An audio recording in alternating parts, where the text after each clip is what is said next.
Are carbohydrates no longer useful for athletes? This is the big question that's been coming up. Check out this paper. This was done recently. It's carbohydrate ingestion on exercise, metabolism, and physical performance. It's making the rounds. It's getting a lot of headlines in the sport culture and sport nutrition about, is this the end of carbohydrates? Do we really not need carbohydrates like have been prescribed for ages in all of the textbooks?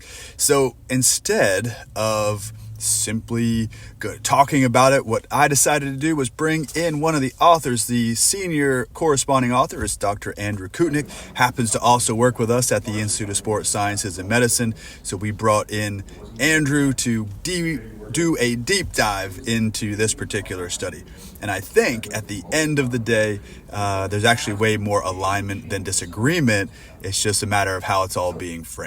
After this lengthy discussion, what came from it for me with Dr. Kutnick was a much more level approach than you might see in the media. And what I really stuck out to me was that an athlete needs to eat how they perform best. And just like anything, you have to practice these different techniques so that you can switch between fuels when you need to.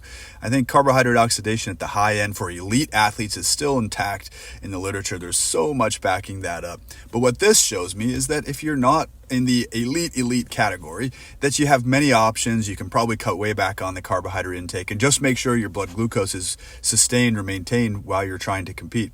So it doesn't really change all that much for me. I think we need to stay metabolically flexible. We need to be eating different types of fuel sources.